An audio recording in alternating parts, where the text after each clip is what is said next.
Good day and welcome back to another week of Talking Technical, and thank you for the requests. I'll see if I can maybe cover all of them. The first one is of Johnny. Johnny wants to know, Frans, I want to invest in silver and I want to use the iShares Silver Trust. Remember, they are listed in the New York Stock Exchange, and boy, oh boy, this instrument had already a beautiful rally. So one thing is for sure, Johnny, that this already rallied a lot, but I think it's way back behind gold, because if you look at gold, it's on an all-time high. You cannot even think about it's coming back. But silver is definitely doing something. There's a lot of lagging there. But for me, at the moment, remember, it rallied from close to $29.70 to $33 in a matter of a week. So right at the top, we will have now, like what we'll say, a tiny little flag formation. Remember, this is a daily chart. This is not a weekly chart. So that tells you that it's more of a short-term view that I've got here, because it looks like you want to enter for some more exposure. So we've got this flag formation, and above $33.12, the flag formation can break to the upside, and it can maybe take it all the way to around this 34 area. But remember, always a flag formation can either break to the upside or break to the downside. So it is always a matter of which forces are the strongest. And usually people will say, because of the market is so strong, it will probably break to the upside. But what I've seen over the years, if you've got like a flag formation that we've got here, it takes a little bit longer before it plays out and break to the top. Look what happened here. We had the same scenario when silver started to go a while back. I'll just show you here. There's the flag formation. You can see after this beautiful strong rally, it worked quite a while before it rallied and broke up. And for me, remember, there is also two windows here. There's even another window there right at the bottom, and everybody is hedging themselves against a big calamity in markets or in currencies. And first they rallied into gold. Gold had a phenomenal run, and maybe now silver. So I will say you can do buy that, but I'll use my stop loss. My stop loss is a little bit tight. It is $32.75, because if I believe I'm correct that after this market had such a wonderful rally, I mean, our market had fantastic rally in a matter of 6-7 weeks. It is just normal that markets sometimes take a breather like we're seeing here. So if you want to buy, stick to that stop loss. But I think silver is maybe early days. And remember, this is a silver trust. So it is maybe a longer term view than a daily chart. But if you want to add on, then sometimes you look for a daily chart for a nice entry. But if you want to just buy it, stick to your stop loss. I will not advise anything else than a stop loss. Well, let's have a look at CAP. I think it was Eugene. Eugene asked me about CAP. Now, CAP is a local company that was all in the news. Last week it came out with a cautionary, and the big news is that their chairman, just before the announcement, sold a lot of shares. So what happened was the share was under pressure. It is for a while under pressure now, but after this selling, it took almost a nosedive. Now, this is a classic waterfall formation.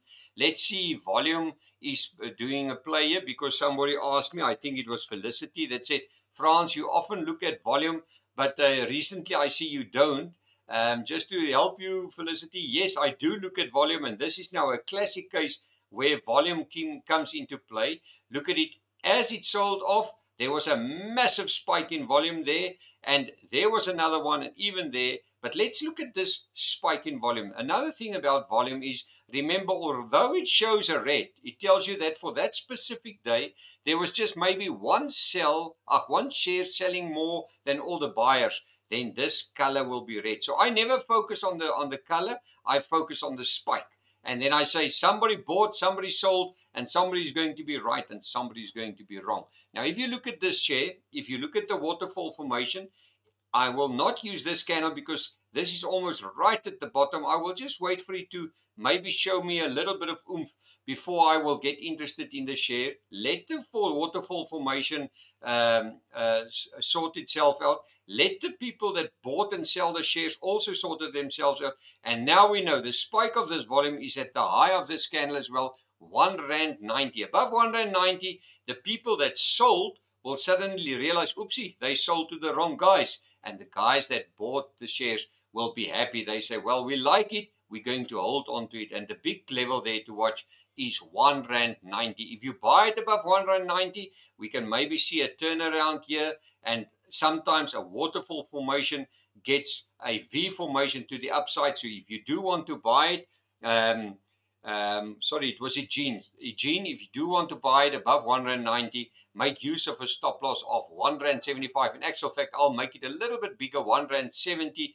because if it gets going there, where can it go to? It can go to R1.99, R2.11, R2.17. Then there's a strong support around here, that R2.20 zone level. And there you are, there's another one, 233, and then of course if it can recover to the 50-day moving average, that will take it back all the way to R2.52. Well, somebody asked about Sasol. We did discuss Sasol in our newsletters for our subscribers. The share already did some wonderful work, and look at it, there was also another spike in volume. But this is what we showed to our subscribers. We showed them this cup and handle formation. Now a cap and handle formation is usually a positive formation, and look at the spike in volume with that breakaway candle. That sometimes tell you that the share had a beautiful rally. It can maybe pull back, but at the moment it's going all the way to the upside. And what was our target? Our target was in this area, 84 Rand, and it spiked all the way past that, because remember, if the conflict in the Middle East escalates, we can easily see that Brent picks up, and apart from that, the rand dollar can also weaken, and then we can go even higher. And what I'm seeing now is that even with Sasol at these levels, can you just have a look at this? There is a head and shoulder formation, inverse head and shoulder formation in the making. There's the left shoulder, there's the massive head, there's the right shoulder. We're already in the working of that. And where can it take it to? Can you believe it? Maybe it can take it all the way to, I will get the target now, more or less. There you are. It can take the share all the way maybe to 112 Rand. And if that worries you and you think it cannot go there, just have a look at this chart, and then you will immediately see if this share starts to go, it has a lot of play to the upside. Can you believe it? Only in September already, it was around 104 Rand, 145 Rand. So it can easily go that way. So for me, I think if you have it, hold on to it. If you haven't got it, wait for a tiny little pullback, and then you enter in it and maybe ride it all the way to the top. Mr. Price, let's have a look at Mr. Price. Harvey asked about Mr. Price, and I think over the years I've seen that Harvey is more of a long-term investor, medium-term investor. Harvey, I looked at the share for somebody else this morning. We also wrote about it in the newsletter or in our subscribers list.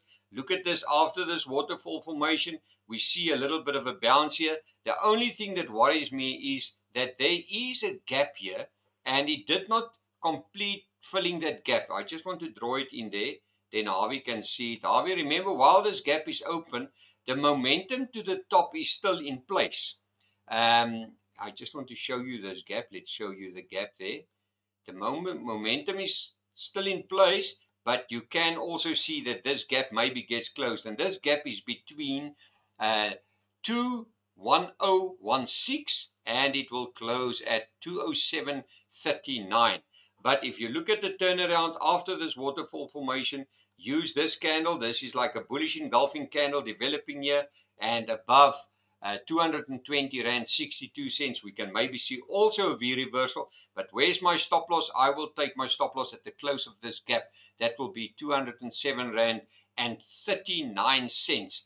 And I mean, from there we can maybe work on to go a little bit higher. Let's finish off with Wesizwe. Somebody asked me about Wesizwe a while back, and Peter asked about Wesizwe. He says, Frans, I took a gamble. I bought the share, and there's the falling wedge. It broke up. It did play out. So I think the easy money is off the table here. So the best to do now is to wait for the consolidation to play out. I just want to use that. Let's see that. And let's wait for a higher high before we get involved. If you did buy it on this bounce, you've got your money in the bank. And the next sign of strength will only be above 50 rand, 50 cents on the dot. Then we can maybe see a move to the top. Excuse me. Your stop loss will be 45 cents, and above 50 cents we can maybe move all the way back to this level of 55, and I think the next psychological level will be 60 cents. Well, thank you for watching the show. Please send through your requests. We'll cover it for you if we've got time, and visit our website www.fransdeclercq.com for more info, and as usually we will chat again. All the best.